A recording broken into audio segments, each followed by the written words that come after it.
defendant will be 64 years old in May of this year. Taking the aggravating factors into account and taking the defendant's prior record into account, the defendant is hereby sentenced to a term of 55 years New Jersey State Prison. Loretta a épousé Danny en secondes noces après la mort de son premier mari par overdose. Le couple semblait mener une vie paisible aux yeux de tous, ce qui était loin de la réalité. Voici leurs histoires. Lorsque Loretta et Daniel se sont rencontrés pour la première fois, ils étaient assez jeunes. Les deux étaient amoureux depuis le lycée, avant que la vie ne les sépare. Plusieurs années plus tard, les deux se sont reconnectés après le décès du premier mari de Loretta et le divorce de Danny. Ils ont repris là où ils s'étaient arrêtés et se sont finalement mariés. Tout semblait parfait, le couple vivait ensemble au New Jersey. Tous deux avaient des enfants de leur précédent mariage, Loretta avait même 4 petits-enfants. Au fil des années, les choses n'étaient pas aussi fluides entre les deux qu'elles le semblaient à la surface. En 2007, Daniel disparaît d'un seul coup sans laisser de traces. Loretta appellera la fille de Danny pour lui dire que ce dernier est parti rejoindre sa maîtresse en Floride. En effet, elle a affirmé que l'homme de 66 ans s'est enfui en Floride avec une autre femme qui l'avait récupéré dans une voiture avec des plaques de Floride. Mais la famille de Daniel, en particulier son demi-frère Raymond, n'a pas cru à cette histoire. Le lien de Raymond avec son frère Danny était au-delà de toute relation fraternelle normale. Il dira « Nous étions aussi proches que 2 frères, meilleurs amis ne pourraient jamais espérer l'être ». C'est d'ailleurs ce lien qui a amplifié la douleur ressentie par Raymond face à la disparition de Danny. Son frère a été vu pour la dernière fois sur sa tondeuse le 14 août 2007 dans la maison qu'il partageait avec sa femme de l'époque Loretta dans le canton d'Hamilton. Ce qui semblait étrange était que toutes les affaires de Danny étaient toujours à la maison et qu'il n'avait pas du tout eu de ses nouvelles. Il n'était pas joignable et il n'avait pas essayé de les contacter alors qu'il était proche de ses filles. En septembre 2007, la famille de Danny, qui veut retrouver sa trace, décide alors de déposer un rapport de personnes disparues. Mais malheureusement, l'enquête n'a abouti à rien.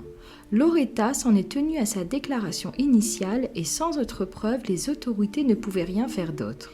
La famille de Danny a donc créé une page Facebook intitulée Find Danny en 2010 dans l'espoir de trouver de nouvelles informations. Le frère de Danny publiera un article sur la page dans lequel il écrira « Sorti de nulle part, son ex-femme a dit à tout le monde qu'il s'était enfui avec une autre femme. Il serait parti sans aucun de ses biens, rien.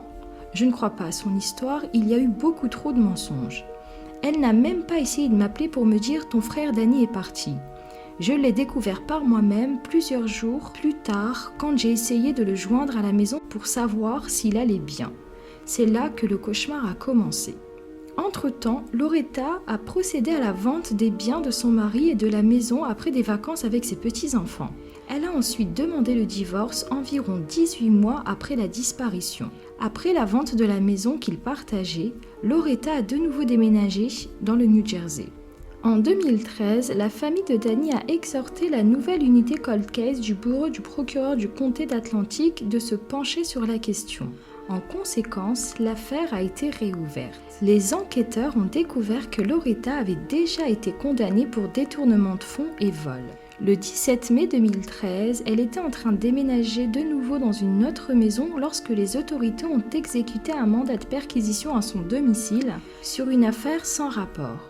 Les enquêteurs se sont rendus au domicile vendredi matin vers 6h, 7h du matin selon les voisins. Initialement, ils recherchaient des documents liés à une affaire de détournement de fonds. C'est à ce moment-là que la police a fait une découverte vraiment horrible.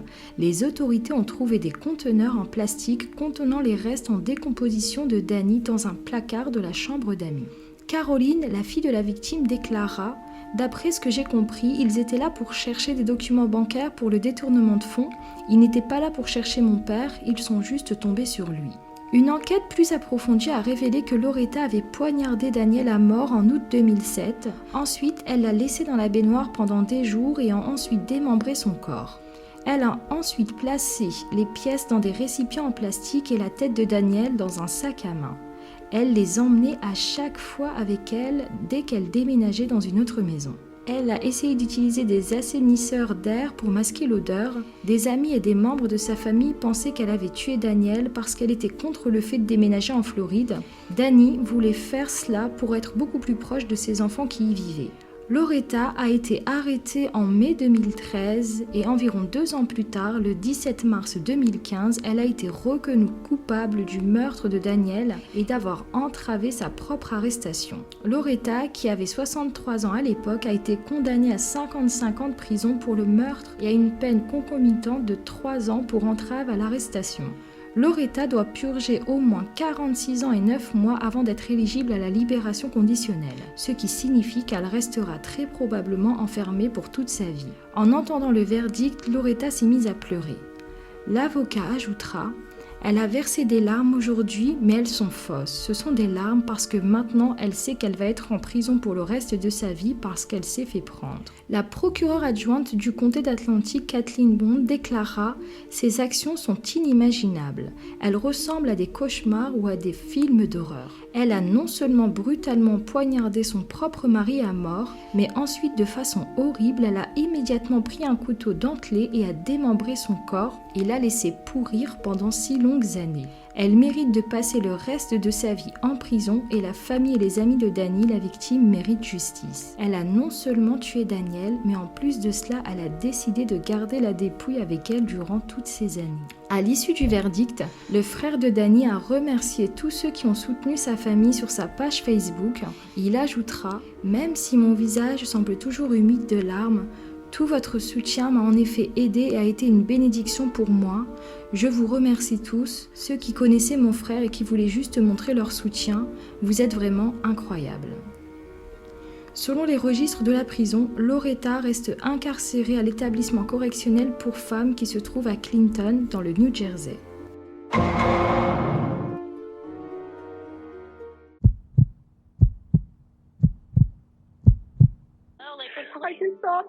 I just saw a picture of my daughter, and I haven't seen her since Thursday night. Okay, what's your first name? Janet. We've come to the conclusion that something happened at the house. Okay. No one. Probably suspect number one. Well, I like know said, it. but I didn't do anything to her. L'affaire de la famille Dziburski. L'horrible histoire d'une relation turbulente mère-fille qui s'est terminée par une mort violente. Guy de Maupassant disait « On aime sa mère sans le savoir. On ne s'aperçoit de toute la profondeur des racines de cet amour qu'au moment de la séparation dernière. » L'histoire se passe dans la ville de Ridgeville, à proximité de Cleveland. Cette ville compte 35 000 habitants avec un faible taux de criminalité. C'est effectivement la ville la plus sûre de l'Ohio. Le dimanche 15 mars 2015, vers 13h, alors qu'il fait froid et qu'il a neigé partout, un homme est passé devant le parc de Victory Lane. Alors qu'il se promenait, un homme a fait la découverte d'un corps nu d'une femme allongée à même le sol. Il contactera alors le 911 et il dira « Elle ressemble à un cadavre étendu qui appartient à une femme. Je me trouve au parc Victory au nord de Ridgeville. » 911, what is your emergency? Looks like a dead body laying here. Looks like a woman. I'm at the end of Victory Lane in North Ridgeville. Lors de l'inspection par les autorités, il semble évident que la victime avait reçu un coup fort à la tête et avait eu un traumatisme crânien, et c'est ce qui semble être la cause du décès au vu de la perte de sang. Du fait de la nudité du corps au niveau de la taille, la motivation sexuelle semble avoir été l'origine de l'agression. Toutefois, plus tard, on apprendra que le traumatisme crânien n'a pas été la cause directe du décès. L'autopsie a été réalisée et le médecin légiste a dit que le coup à la tête n'avait pas été assez fort pour entraîner le décès de la victime. La victime aurait suffoqué et agonisé. À ce moment de l'enquête, nous n'avions aucune idée sur qui était la victime, ses empreintes digitales n'ont pas matché dans les fichiers de la police des personnes disparues. On sait simplement qu'elle était morte depuis 24 à 48 heures et qu'il s'agissait d'un meurtre et qu'elle avait été jetée là par hasard après que son agresseur soit passé à proximité du parc. Elle avait peut-être été enlevée, kidnappée, des ligatures ont été retrouvées autour de ses poignets. Pour réussir à l'identifier, la police a collecté un descriptif. On savait que c'était une femme blanche, âgée de 18 à 35 ans, qu'elle pesait 90 kg et qu'elle avait un tatouage chinois sur le bras et une fleur sur le haut du dos. Elle avait un certain nombre de cicatrices sur le visage et ses cheveux étaient bruns. La police a pris une décision inhabituelle en choisissant de diffuser les photos du visage de la victime au public en espérant que quelqu'un puisse l'identifier. Comme nous l'avons évoqué, la ville a un taux de criminalité le plus bas. La police espérait ainsi que quelqu'un se rapprocherait d'eux pour donner l'identité de la victime, et cela a fonctionné. En effet, une femme s'est rapprochée de la police en disant qu'elle a reconnu la fille sur les photos diffusées. L'appel provenait de Janet Diburski. Sa fille était Rachel, surnommée Shelly, âgée de 26 ans. Oh, like I just saw a picture of my daughter, and I haven't seen her since Thursday night. okay. What's your first name? Janet Okay, and your last name? Kybersky. Oh my God. Okay, it's okay. This is a nightmare. I'm sorry. What's your daughter's first name? Rochelle. Elle est née en 1988. C'était la sœur aînée d'Anna et Megan, et ses parents étaient donc Janet et Daryl Diburski. La famille a vécu une vie heureuse à Lakewood, à proximité de Richville. Mais en 1999, tout a basculé. En effet, le père qui conduisait tard dans la nuit a quitté l'autoroute et s'est écrasé contre une remorque de bateau. Il est mort sur le coup. Daryl, le père, avait été un joueur de football à l'université, puis un avocat à succès. Il avait une belle carrière devant lui, mais tout s'est arrêté. Janet est devenue mère au foyer et a consacré toute sa vie à l'éducation de ses filles. Elle voit alors les chemins de ses filles Anna et Shelly diverger.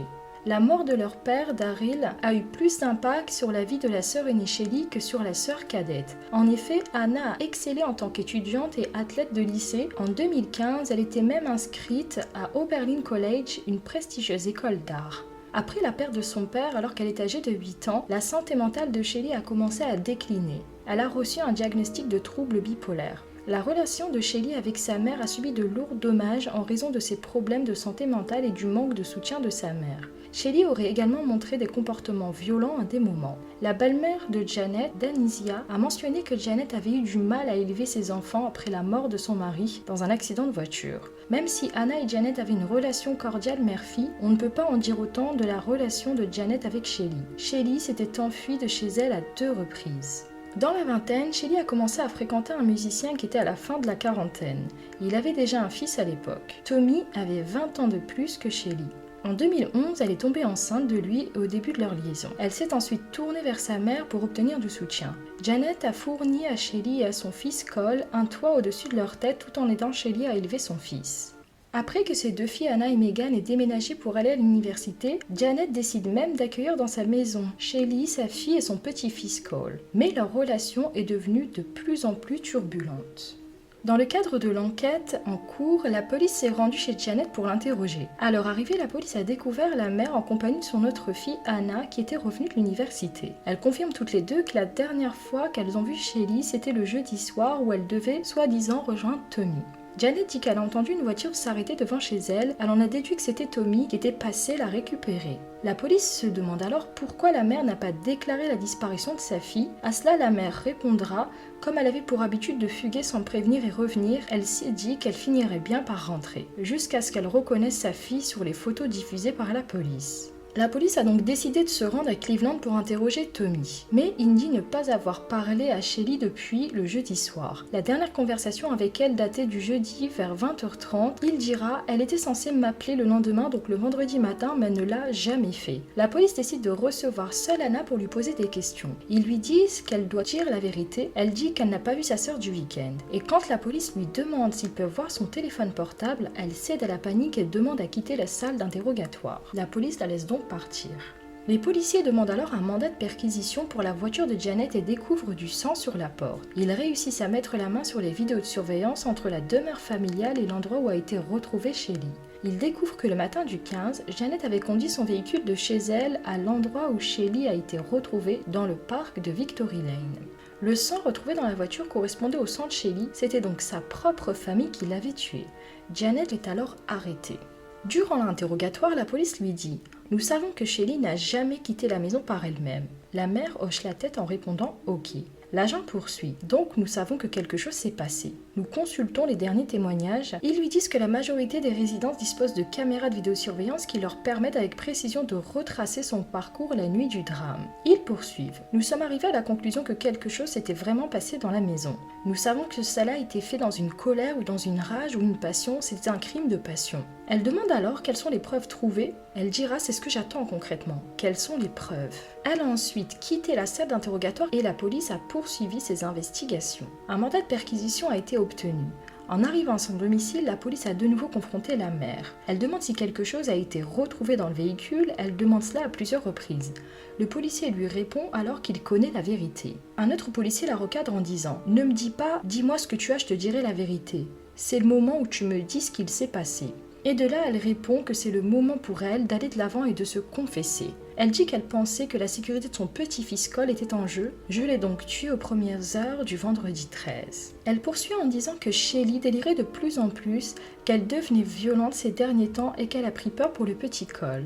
Non seulement pour son petit-fils, mais elle a également peur pour sa propre personne.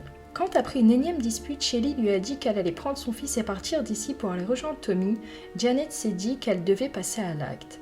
Cette nuit-là, alors que Shelly dormait, sa mère est montée avec un oreiller. Elle a essayé d'étouffer Shelly avec l'oreiller, ce qui a réveillé la fille. Elle a alors commencé à se défendre et elles sont tombées au sol. Janet a alors claqué la tête de sa fille contre le sol jusqu'à ce qu'elle ne se débatte plus.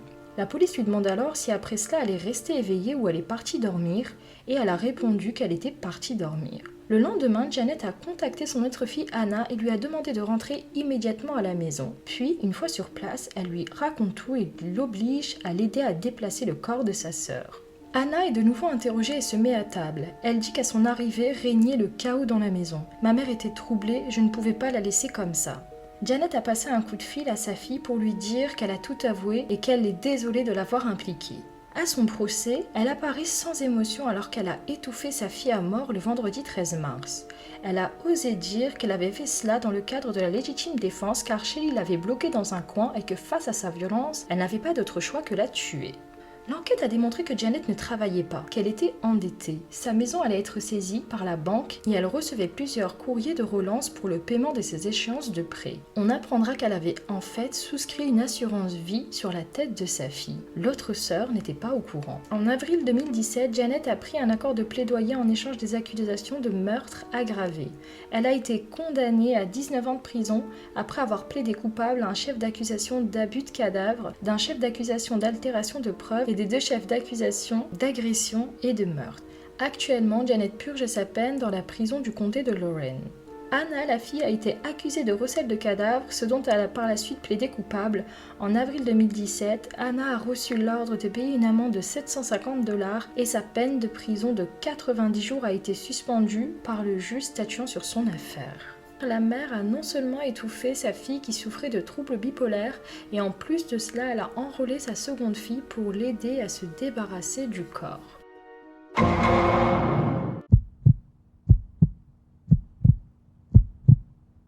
Andy a été retrouvé matraqué à mort dans sa maison. Sa femme tente de justifier son meurtre par de la légitime défense pour bénéficier de son assurance vie.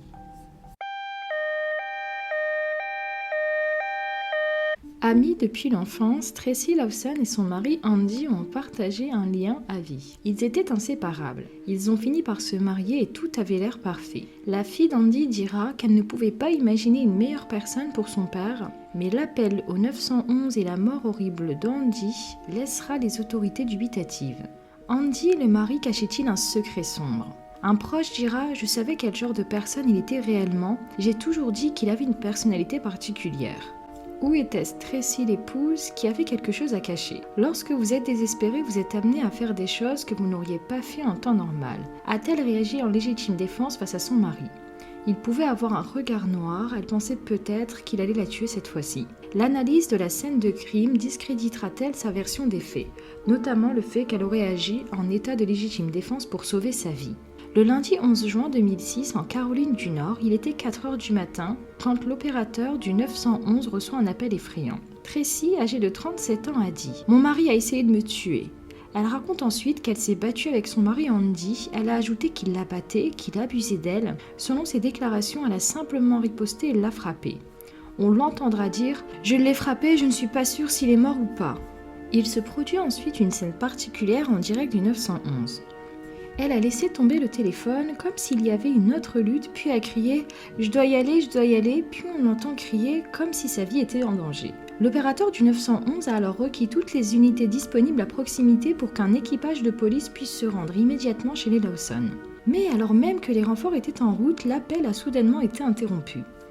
L'opérateur du 911 tente alors de la rappeler, mais sans réponse. La police reçoit un appel du beau-frère de Tracy quelques minutes plus tard. Il raconte que Tracy est arrivée en cognant à sa porte. Elle était en sang, hystérique, et elle portait sa fille de 4 ans dans ses bras. Tracy a laissé la porte de sa maison ouverte et s'est rendue à la maison de sa sœur qui se situait en bas de sa rue pour demander de l'aide. Son beau-frère a alors demandé une ambulance pour Andy. On l'entendra dire « Elle l'a frappée avec une barre de métal ».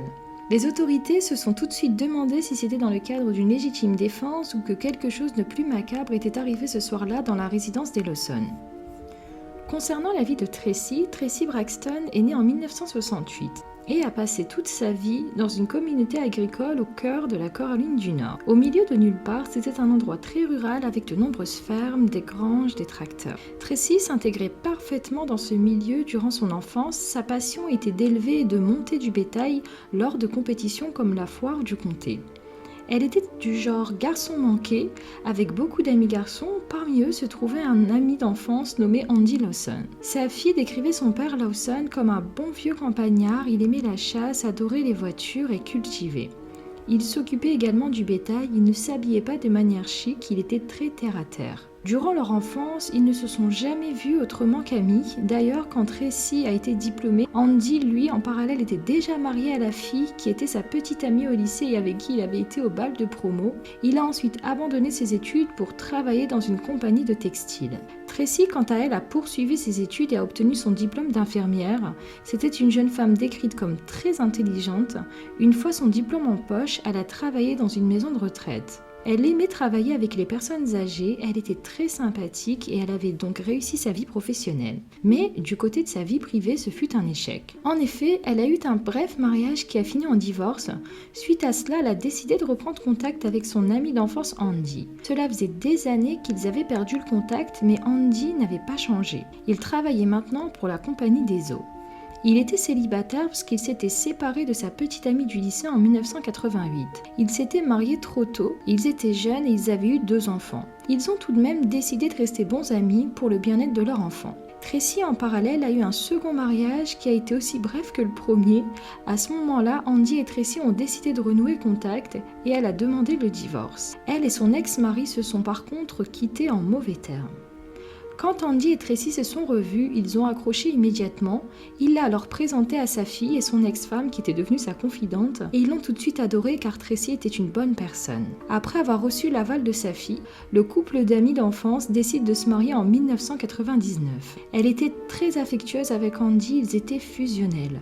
La fille d'Andy disait que Tracy la traitait comme si elle était sa propre fille.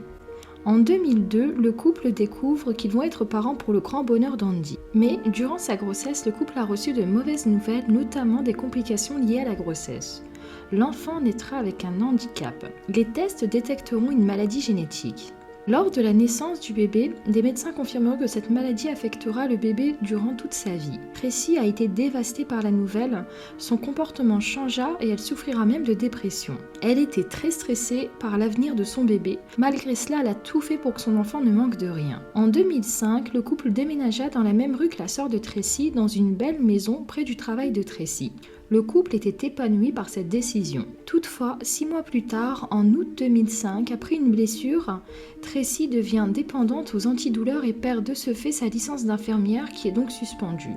Elle a dû retrouver un emploi rapidement au Walmart, mais son revenu de travail était nettement inférieur à son revenu antérieur d'infirmière. C'était un énorme changement pour le couple, leur niveau de vie a considérablement changé. L'emploi d'Andy payait à peine les factures. Le couple était financièrement ruiné et il a donc décidé de prendre un nouvel emploi pour les soirs et week-ends. Le matin du 11 juin 2006, le 911 a reçu l'appel de Tracy Lawson. Elle prétendait que quelqu'un essayait de la tuer. Cette personne était son mari Andy Lawson, âgé de 42 ans. L'appel a ensuite été interrompu. Les renforts sont envoyés sur les lieux, mais avant leur arrivée, le 911 reçoit le fameux appel du beau-frère de Tracy qui habitait à proximité et disant « Ma belle-sœur vient d'arriver à la maison ». La police est arrivée sur place. Selon l'opérateur et les déclarations de Tracy, lors de son appel, Andy aurait été tué dans la lutte. Tracy a reconnu l'avoir frappé avec une barre en métal. Les policiers n'ont plus de doute sur le fait qu'il y a eu un trouble domestique et qu'il soit possible que Tracy soit toujours hystérique et dangereuse. Ils se sont donc approchés de la maison avec leurs armes dégainées pour leur sécurité. Ils sont montés au premier étage prudemment. Au milieu des escaliers, ils aperçoivent la victime face contre le sol à l'entrée de la chambre de droite. Il était étendu sur le sol, habillé avec ses sous-vêtements, avec l'arrière de sa tête ensanglantée. Il avait reçu plusieurs coups à l'arrière de la tête. Le policier s'est agenouillé à proximité de lui pour prendre son pouls. Il confirma qu'Andy était bien mort. Qu'est-ce qui a conduit à cette issue fatale? Une seule personne peut y répondre et c'est la survivante, à savoir Tracy. Elle était en compagnie de sa sœur. Elle apparaissait troublée et choquée. Elle était indemne après avoir été interrogée par la police. Elle leur a dit que la bagarre a commencé vers 3h30 du matin. Comme elle n'arrivait pas à dormir, elle s'est levée et a descendu les escaliers et a décidé d'allumer la télé. Ceci aurait énervé son mari qui est descendu en accusant Tracy de parler au téléphone et l'a giflé à l'arrière de la tête. Il aurait commencé à l'insulter et l'a ensuite poussée contre le mur alors qu'elle essayait de remonter. Les yeux d'Andy seraient devenus rouges et ses veines de front et du cou étaient saillantes selon les déclarations d'Andy. Lorsqu'il a monté les escaliers, il a dit à Tracy qu'il allait la sortir de sa misère et elle a cru qu'il allait la tuer. Elle pensait qu'il allait s'en prendre également à son enfant de 4 ans. Elle aurait alors pris la première chose qu'elle a vue, à savoir une barre en métal. Quand elle est remontée, elle a aperçu Andy ouvrir le tiroir où se trouve son arme. Il était de dos, elle a dit avoir vu une opportunité de se sauver elle et sa fille et a mis le premier coup. Il se serait alors jeté sur elle, il avait un regard noir et a essayé de l'étrangler. Elle aurait réussi à prendre le dessus et l'a de nouveau frappé avec la barre de métal. Une autopsie a révélé qu'Andy était décédée des suites d'un traumatisme contendant et d'au moins 2 coups à la tête. Elle a témoigné qu'Andy était physiquement violent et a décrit un incident où il l'avait frappé au visage avec son coude. Quelques mois avant son meurtre, Tracy a commencé à parler à certains de ses collègues de Walmart de la violence physique dont elle serait victime. Elle déclarait qu'Andy gardait plusieurs armes chargées chez eux et a également fourni le témoignage de son ex-femme selon lequel il était violent. Elle a affirmé qu'elle n'était pas au courant des polices d'assurance vie d'Andy. Après ces déclarations, les policiers ont immédiatement suspecté Tracy Lawson et l'ont arrêtée. Ils ont déclaré que Tracy avait agressé son mari avec un outil conçu pour enfoncer des poteaux de clôture dans le sol. Ils ont affirmé n'avoir jamais entendu un appel de violence domestique à cette résidence et que ces déclarations de légitime défense n'étaient pas fondées. Tracy savait qu'après le décès d'Andy, elle allait bénéficier de ses prestations de retraite et d'assurance vie qui lui étaient fournies par l'intermédiaire de l'employeur de son mari. Ces prestations de retraite valaient près de 40 000 $ et ses prestations d'assurance vie étaient d'environ 57 000 $. 3 ou 4 semaines avant le décès de son mari, à la suite de l'hospitalisation d'un membre de la famille, les Lawson ont discuté de l'assurance vie. Le frère de la victime a témoigné qu'Andy avait dit qu'il avait une bonne assurance vie et que Tracy et leur fille seraient pris en charge s'il lui arrivait quelque chose. Elle a été accusée de meurtre au premier degré. Elle sera condamnée à la réclusion à perpétuité.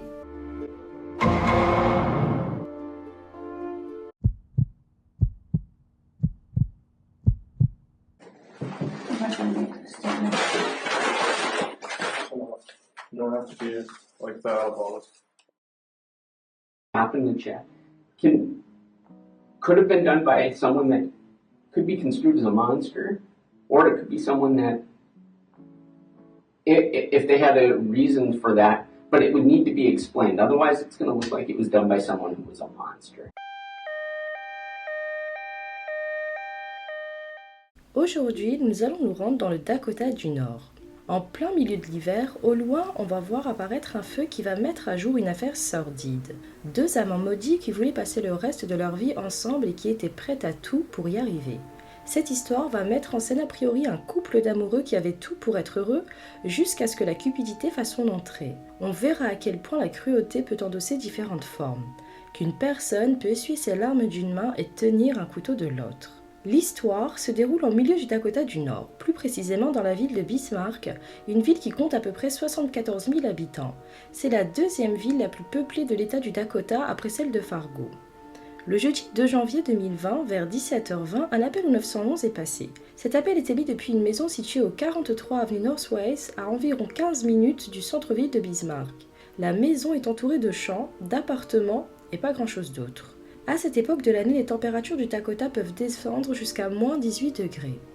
Dans cet appel du 911, nous sommes en ligne avec Nikki Hensel. Elle était à la recherche de son mari Chad, qu'elle n'aurait pas vu depuis quelques jours. Quand elle est arrivée à la maison d'apparence calme, elle décide d'entrer à l'intérieur de la maison. Elle est alors prise à la gorge par une fumée noire. Elle décide alors de quitter la maison précipitamment et d'avertir immédiatement le numéro d'urgence. 911, what's the address of your emergency? 4900 43rd Avenue, Northeast. Okay, and is that a house or an apartment? It's a house. Can I get your name, please? Nikki Hensel. I came out here to check. My husband sent a text message that he didn't come in today, and I've been good 3 days, and so I'm coming here to check. And I walk in, I open the front door, and I walk in, and the house is smoky. I can't get in the door. It's smoky in the house. Okay, so you see smoke? I can see inside and like our wash is black, and it's smoky in there, and I can't get in the door. Okay, do you see any flames at all? Alors qu'elle relate tranquillement les faits, à un moment de l'appel, elle devient hystérique. Nikki, calm down for me, okay? Nikki, what's your husband's name? Yeah. La maison est donc en feu avec son mari probablement présent à l'intérieur. Les pompiers ont donc été requis et sont entrés en premier dans la maison pour voir où se trouvait le feu et s'il s'était propagé dans toute la maison. Ils traversent alors la maison et accèdent à l'étage au niveau de la chambre principale. Ils retrouvent alors le mari de Nikki, Chad. Il était nu et il était déjà mort et à même le sol. Les pompiers retrouvent également un fusil de chasse posé sur le matelas. Une annonce est faite pour annoncer que la route est bloquée suite à un incendie de maison avec peu de dégâts matériels mais malheureusement une victime qui a été retrouvée. Sur le sol avait été retrouvé un appareil de chauffage au propane comme celui-ci. Ces appareils sont très utilisés par les habitants durant la période hivernale de l'année et connus pour être à l'origine de différents incendies. A priori, il semblait que cet appareil était la cause de l'incendie et que le feu avait commencé dans la chambre à coucher. La police se demandait si l'incendie avait eu lieu avant ou après la mort de Chad retrouvé nu sur le sol. En passant par la maison au niveau du sous-sol, dans cette maison rurale se trouvait un autre appareil incendié également. Après analyse, la mort de Chad semblait avoir été causée par une blessure par arme à feu, notamment le fusil de chasse et auto-infligé. Il aurait mis un terme à sa vie et l'incendie se serait déclenché accidentellement par la suite, ce qui explique la grosse fumée dans la maison. Chad Hensel avait 42 ans lorsqu'il a perdu la vie. Chad était du Dakota du Nord et est né dans la ville de Halliday. Il a passé sa vie là-bas, il est allé à l'école, puis dans une université spécialisée dans le dessin. Il s'est retrouvé dans la ville de Bismarck dans le cadre de son travail. Il occupait un poste chez Interstate Power System, une entreprise spécialisée dans la distribution de moteurs de camions. Il était également licencié dans le club de bowling. Ses collègues le décrivaient comme un garçon heureux, sympathique et ayant la joie de vivre. En 2016, il a épousé Nikki Hensel et l'a aidé à élever ses deux garçons, Marcus et Christopher, qu'elle avait eu d'une précédente relation. Nikki, elle, avait 41 ans et travaillait dans une société de transport. Ils n'ont pas tout de suite emménagé ensemble puisqu'ils se sont rencontrés en 2015. Chad était plus qu'heureux. En plus de sa fille d'une précédente relation, il était heureux d'avoir une nouvelle femme ainsi que 2 jeunes adolescents en plus sous son toit. Nikki était très tournée sur elle. Elle faisait beaucoup de selfies dans tous les profils avec différents filtres. En parallèle, elle était à la tête d'une société nommée Savory Sweet où elle commercialisait des gâteaux, des muffins, parce que selon elle, pour chaque événement, la première chose dont on parle, c'est la nourriture. Pour revenir à notre histoire, le 2 janvier, date à laquelle Chad a été retrouvé, il n'avait pas été vu depuis quelques jours, ni par sa femme Nikki, ni par ses collègues de travail. Vu qu'il ne s'est pas rendu à son travail et que ce n'était pas dans ses habitudes, quelques heures qui précèdent la découverte du corps, vers 13h20, ses collègues n'ayant pas toujours réussi à le joindre, décident de contacter la police pour qu'elle puisse faire une vérification de sécurité. I'm calling to see if you guys could do a welfare check on one of our employees. Sure.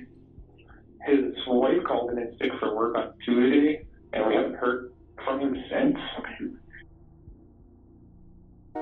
Les policiers se sont déplacés mais n'ont rien vu. Le feu étant petit et s'étant déclaré dans la chambre à l'étage au fond de la maison, rien n'était apparent depuis l'extérieur de la maison. Ils sont donc repartis. 4 heures plus tard, c'est Nikki qui est entrée dans la maison et a contacté la police. Chad a été vu pour la dernière fois le 30 décembre, 3 jours avant la découverte. Après une journée de travail habituelle, il s'était rendu au bowling et a joué comme à son habitude et on le voit partir vers 22h30. Le lendemain, il ne se rendra pas à son travail. Nikki aurait tenté de le joindre sans succès, mais ayant la grippe à ce moment-là, elle ne s'était pas inquiétée plus que cela. Ses collègues, après son absence au travail, ont envoyé des messages à Chad, restés sans réponse, ils appellent alors la police. Ils ont même contacté son épouse Nikki, mais elle a dit qu'elle était occupée, qu'elle ne l'avait pas vu non plus, et qu'elle allait faire un saut à la maison après le travail, d'où la découverte et l'intervention des pompiers. Ils entrent dans la maison et découvrent Chad, le fusil de chasse, le radiateur ainsi que plusieurs bouteilles de whisky étalées. Ils pensaient que Chad avait beaucoup bu avant de mettre fin à sa vie. Pendant ce temps, Nikki était assise dans la voiture de police avec un policier et lui a dit que c'était normal, qu'elle ne l'ait pas vu avant car il ne vivait plus dans la même maison et qu'elle séjournait dans un motel à proximité depuis 2 jours pour 2 raisons. La première était qu'elle trouvait qu'il faisait beaucoup trop froid dans la maison et que Chad était horriblement abusif, un ivrogne qui la frappait régulièrement. Elle avait même des photos de ses supposés coups dans son téléphone qu'elle s'est empressée de montrer à la police alors qu'il ne lui avait rien demandé. Elle dira que les enfants étaient chez leur grand-mère depuis et qu'elle avait prévu de le quitter d'aller vivre au Texas, qu'elle passait déjà des entretiens de travail là-bas. Nikki parlait aux policiers de leur relation, des abus et de la manière dont elle préparait sa séparation. Pendant ce temps, en voulant sortir le corps de Chad de la maison, les pompiers constatent une blessure anormale au dos. Même s'il se serait tiré une balle dans la tête avec le fusil de chasse, pourquoi y avait-il une blessure et une balle dans le dos, ce qui est incohérent avec une mort volontaire. Il retrouve également un colis adressé à un certain Earl Howard, une boîte d'Amazon. Partant du principe que la maison appartient à Chad et Nikki, alors qui est cet Howard ? 2 jours plus tard, Nikki a appelé pour réclamer l'indemnisation de l'assurance habitation suite aux dommages causés par le feu. Hello, my name is Bobby McMillian. I'm calling with Homeside Insurance. This is regarding the claim that was reported. I'm the adjuster assigned. Just wanted to touch base with you to look more information. Yes, I was getting ready to call you to figure out what our next steps need to be. I've been looking on my list. Okay. Yeah. I went to the house. I'm sorry. I went to the house yesterday, and deputy took me out there. It's burned. Did you take any type of photos or anything like that? I couldn't. I started crying until they got me back out. Because my husband passed away in the fire.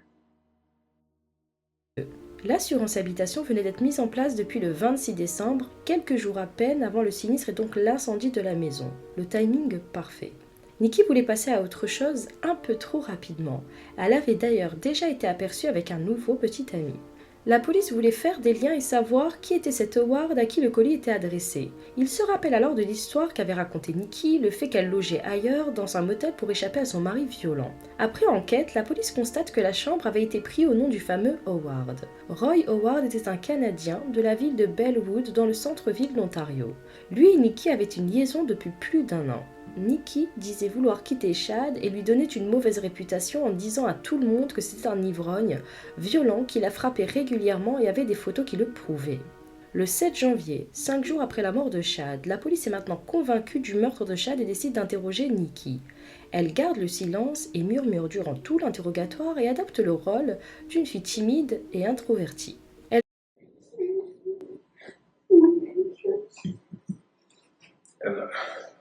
I can't tell you how sorry I am. Okay, that's me. I'm sorry for that. Elle joue le rôle de l'épouse dévouée qui subit le deuil profond d'un mari qu'elle détestait. Interrogée dans un premier temps par le détective en charge de l'affaire, un agent du bureau des affaires criminelles fait son entrée. Elle finit par avouer ce qui s'est passé cette nuit-là.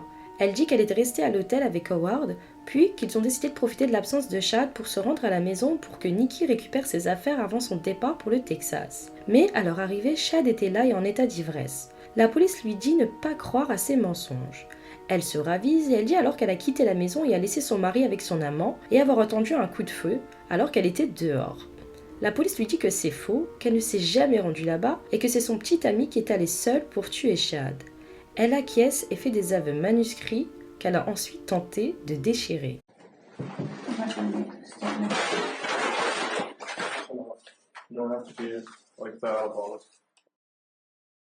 Les vidéos de surveillance montreront que le jour où Chad était au bowling, au même moment, Nikki et Howard étaient allés à la maison pour récupérer énormément d'affaires de valeur qu'elle a ensuite déposées au Stanbridge Suite Motel, comme si elle craignait qu'ils disparaissent dans un incendie prévu par la suite.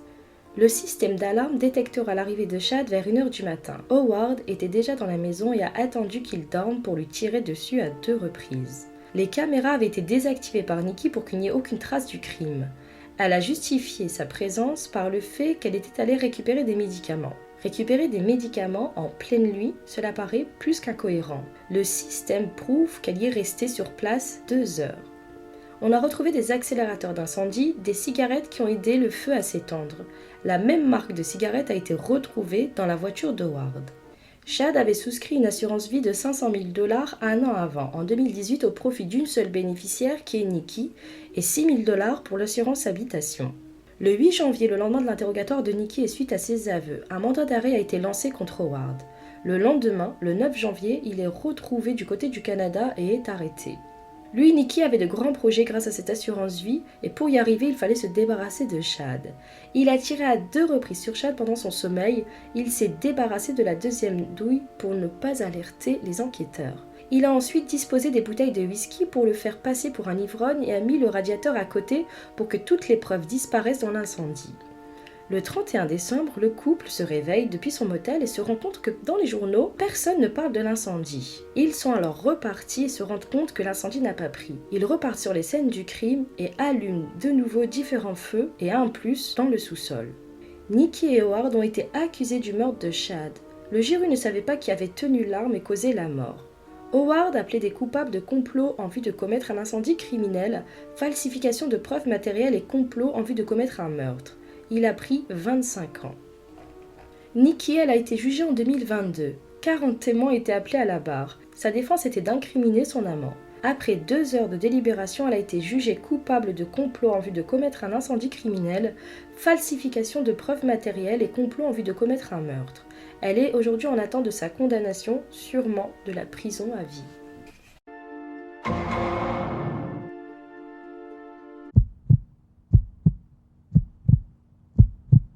They think I killed my mother-in-law? Is that what you're telling me? I did not murder my mother-in-law.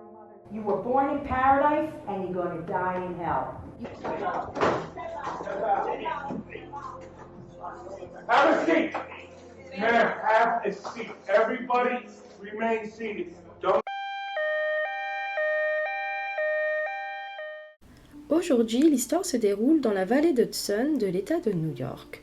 Connue pour son fleuve d'Hudson, considéré comme l'un des plus beaux fleuves de New York, la vallée d'Hudson se caractérise par le charme de ses villages riverains et de ses fermes verdoyantes. Et c'est la première région américaine à avoir produit du vin. Elle abrite 85 000 personnes. Parmi ses habitants, il y a Peggy Nadel. En 2014, elle était âgée de 80 ans. Elle a été mariée à Rob Nadel, décédé depuis. Elle avait 2 enfants, James et Suzanne, surnommés Suzy. Peggy est née en 1933. Elle est originaire de Brooklyn et c'est d'ailleurs là qu'elle rencontrera celui qui sera son futur mari, Rob, connu pour être un homme charmant et chaleureux. Après son mariage et la naissance de ses enfants, elle en a eu assez d'être mère au foyer. Peggy décide alors de reprendre ses études dans les années 60 et a fini par obtenir son poste dans l'entreprise Xerox. C'est une entreprise spécialisée dans les imprimantes et photocopieurs. Peggy était d'ailleurs l'une des rares femmes au bureau à cette époque. Elle n'a jamais baissé les bras et s'est rapidement hissée au sommet. En parallèle, ses enfants, James et Suzy, se sont mariés. Suzy a épousé un certain Bobby et James a épousé une femme nommée Diana Martinez.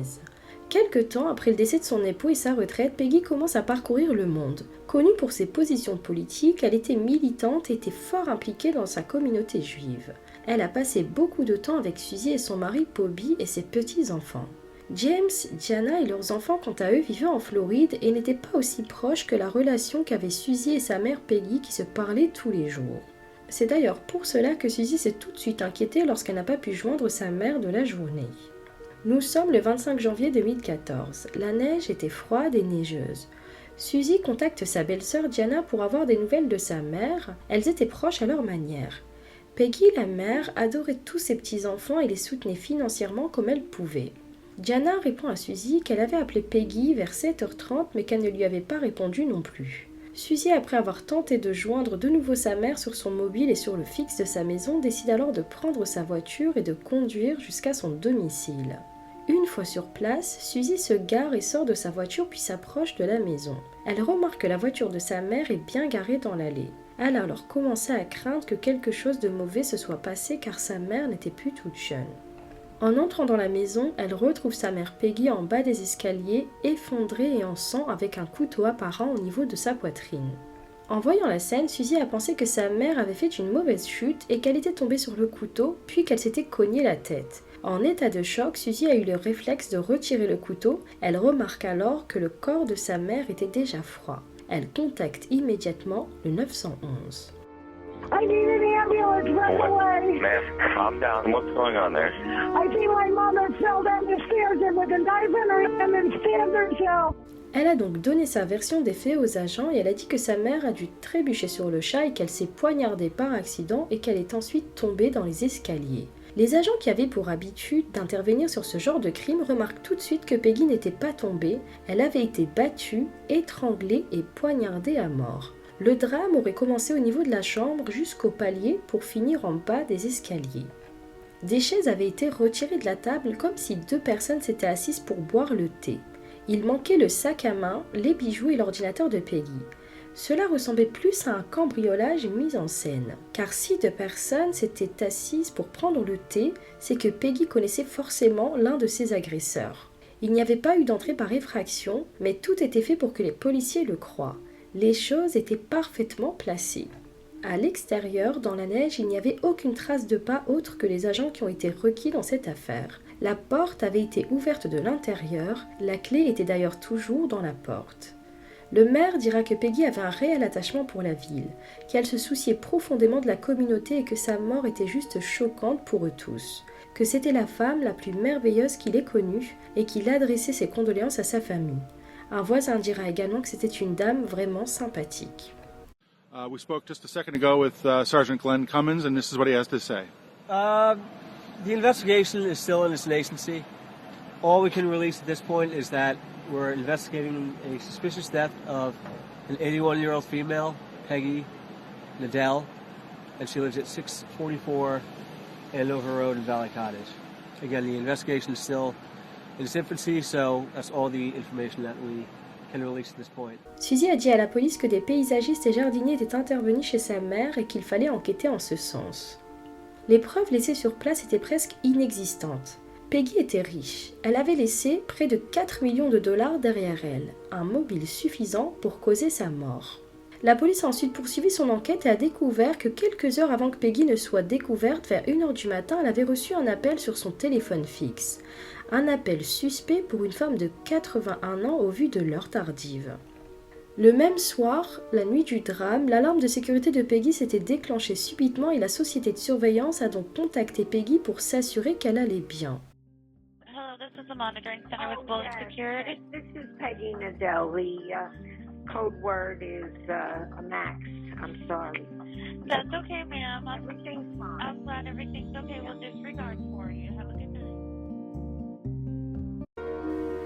On apprendra par la suite qu'elle a donc reçu un appel et qu'elle a ouvert la porte et qu'elle connaissait forcément son agresseur. Ils se sont ensuite assis, ont commencé à converser, puis elle s'est rendue dans la chambre à coucher. La police a des doutes raisonnables concernant sa fille Suzy, mais ce n'était pas la seule personne à bénéficier de la mort de Peggy Nadell. Qu'en est-il de James Nadell, le fils, et son épouse Gianna ? Les policiers ont tracé leur téléphone et celui de James a bien borné en Floride près de Miami, tandis que le téléphone de son épouse Gianna a borné à Washington DC. L'activité de Gianna semblait tout de même étrange. Elle a appelé très souvent ce jour-là et beaucoup de numéros de téléphone qu'elle n'avait jamais appelés auparavant. Elle dit s'être rendue à Washington pour un mariage. Les policiers restaient dubitatifs quant à son activité durant les jours qui ont précédé le drame et les numéros appelés qui n'appartenaient à aucune personne présente au mariage ou appartenaient à un membre de la famille de la mariée. Un numéro que Gianna appelait souvent était un téléphone prépayé. Téléphone très utilisé par les trafiquants de drogue et ceux qui comploteraient pour commettre un meurtre. Ce même téléphone a été utilisé pour appeler Peggy le soir du drame.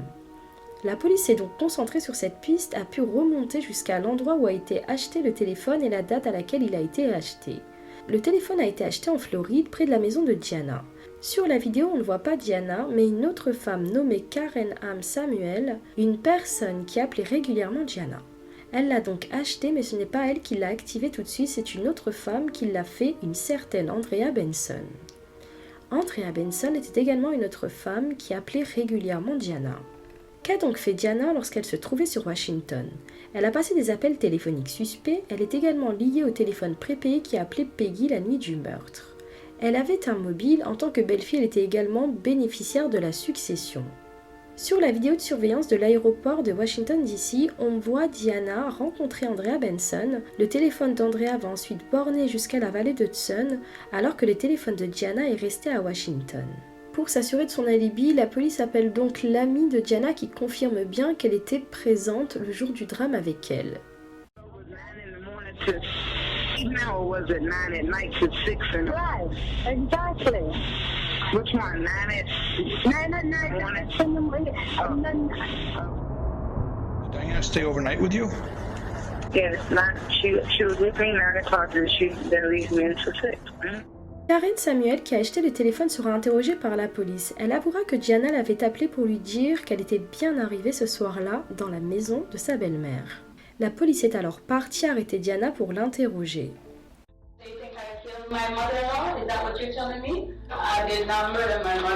En mai 2014, Diana et Andrea sont toutes deux arrêtées et accusées de meurtre au premier et au second degré. La police en charge de l'enquête a pris la parole pour dire que l'enquête sur le meurtre de Peggy Nadel était en cours et que pour ne pas compromettre l'enquête criminelle, ils ne pouvaient rien divulguer, mais qu'ils confirmaient que 2 personnes avaient été arrêtées le mardi 20 mai 2014 concernant l'homicide de Peggy Nadel, notamment Andrea Benson, 25 ans, et Diana Martinez.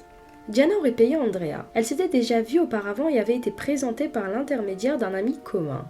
Elle lui avait dit qu'elle allait recevoir 2 millions de dollars et qu'elle lui donnerait 100 000 dollars si elle l'aidait à se débarrasser de sa belle-mère. Elles ont ensuite conduit toutes les deux de Washington DC à Clarkson, à New York. En route, elles ont activé le fameux prépayé pour appeler Peggy au milieu de la nuit, puis se sont présentées à sa porte. La police pense que Peggy a eu un mauvais pressentiment durant la soirée et qu'elle s'est rendue dans sa chambre pour pouvoir échapper à ses bourreaux, sauf qu'ils ne lui ont laissé aucune chance. Tanisha, qui avait été contactée par la police et qui avait confirmé l'alibi de Diana en disant qu'elle était bien avec elle la nuit du drame, a été arrêtée également et condamnée pour avoir apporté une aide. Pareillement pour Karen Samuel qui avait acheté le téléphone. James, l'époux de la meurtrière et fils de la victime, ne semblait pas au courant de ce que complotait son épouse. Andrea Benson a plaidé coupable et a été condamnée de 20 ans à perpétuité. Diana a plaidé non coupable dans un premier temps. En prison, elle a même tenté de faire assassiner Karen, qui avait dit qu'elle l'avait envoyée acheter le téléphone prépayé et qui avait confirmé avoir reçu un appel de Diana lui disant qu'elle était bien chez sa belle-mère le jour du drame.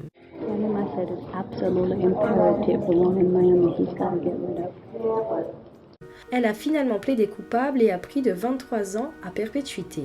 Suzy, la fille de la victime, a pris la parole en disant à Diana « Tu es née au paradis et tu mourras en enfer. Tu as eu l'audace de revenir à New York, faire semblant de pleurer après avoir brutalement étranglé et poignardé à mort ma mère. » James a été expulsé du procès après avoir copieusement insulté son ancienne épouse.